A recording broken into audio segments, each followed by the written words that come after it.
Okay, I have my Voyager set up. It's recording angular velocity, and I have it set up for 50 frames per second, or 50 measurements per second.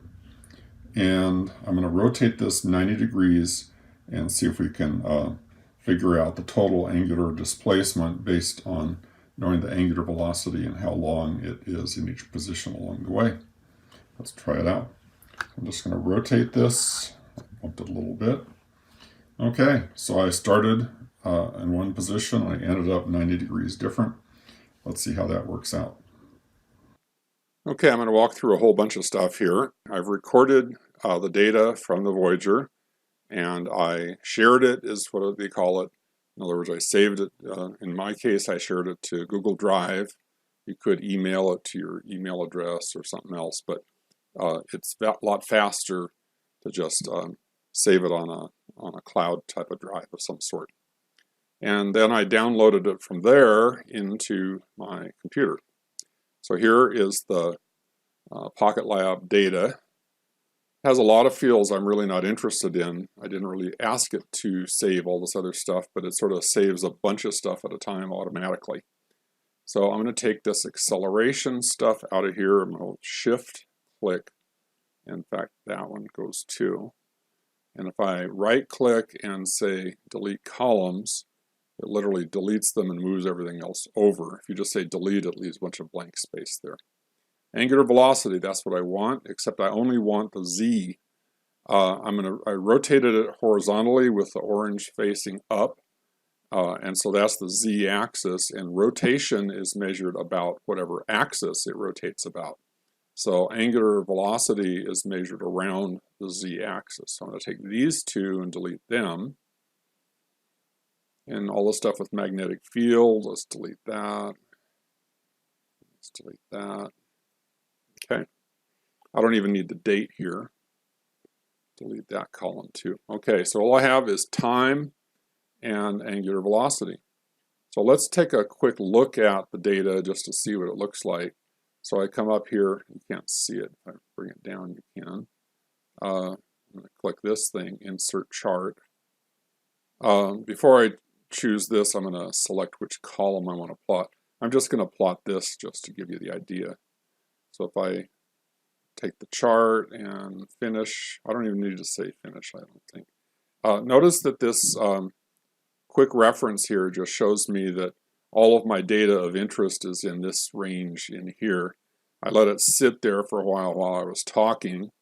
And notice if I start up here around 1500 and go to about say 1700, something like that, that's where the data is of interest. Let's cancel this chart. Okay, that was just a quick look at the data. So if I go down here to row 1700 and take it from there to the end, and I'm going to say shift and click, selects everything in between, and delete rows, or I just say delete, I guess here. It's the end of the file, so there's nothing to move up. And then 1500 I think was where I wanted to start. So here's 1500, and if I go to the top, let's take out everything to there. Okay, and now it says delete rows. Okay, let's see what I now have. So I select this, choose the chart, and that looks pretty good. Let's see. And I could cut out some more, but that's not important. Okay, so let's just move this chart over here a bit. So here's the times, and here are the angular velocities. So this is a graph of angular velocity versus time. And angular velocity tells how many degrees you move per second. That's what this is. It's degrees per second. And notice that it's sort of irregular. I bumped it a little bit one way, then I moved it the other. But my net result was I started from some position and I ended up 90 degrees apart. So if we add up all the effect of all these little tiny movements, it ought to come out to 90 degrees. So that's what we want to see. So what we're going to do here is I'm going to take each height of the graph, which is a measurement of angular velocity, how many degrees per second. And then I'm going to take the width of one of these little spikes. And so if I take, that's going to be time. And then if I take the angular velocity times how long I am at that angular velocity and multiply them together, I should come out with how much I rotated in that little interval. Then I just add them all up. So let's make a column here, which is going to take each angular velocity times the time interval. Now the time interval, notice if I go over here, it says 29.98, 30, 30.02, 30.04. So these are 2/100ths of a second in duration. And so we're basically going this fast for 2/100ths of a second, and we have rotated a certain amount. So if I take this and if I say equals, that says I'm about to put in a formula. If I say equals this height times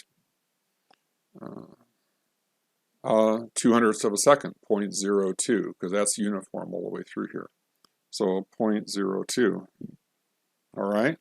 So if I say I'm going that fast for 2/100ths of a second, this is how far I'm going to rotate in degrees. So now let's select that. See that little black thing in the corner? I'm going to just pull that down, and it's going to copy the formula down. And let's see what we got. So for each little tiny time interval, this tells you how fast you're rotating, and this tells you how far you went in that interval. Now I can just say equals sum, and then I select everything from here on up to the top. Let's do that. And terminate it there, and hit enter. Look at that, 90.659 degrees. So our little experiment, we did it in a controlled manner that we were expecting to rotate 90 degrees. And let's just try something. I'm just going to use this like a calculator. So if I say equals 0.659 divided by 90. So in other words, here's the amount of error compared to the size of the measurement itself. It comes out 0.007. So this is 0.7%. It's better than 1% accuracy. So even though we bumped it and jiggled it around, it comes out within 1% accuracy of what we were expecting. And by the way, you know, I started and ended this just pushing up the sensor against a little cushion. It's my little mouse pad. And so perhaps we weren't even that precise in positioning. So maybe it wasn't really 90 degrees. Maybe it was just something very close to 90 degrees. At least as far as we could measure here, we're within 1%, which is doing pretty good for this kind of a measurement. So there we have an example of doing a calculation on a large scale chunk of data. And we have the tools, so we don't have to just do it one little thing at a time by hand. You don't have to be afraid of working with lots of data. So we're going to see a lot of data in this course because we have things like this sensor that are going to gather data for us. And in this case, it was every 2/100ths of a second. We took a new data point. So that's doing really amazing here. There we go. Introduction to Voyager, downloading the data, using a spreadsheet, and there we go.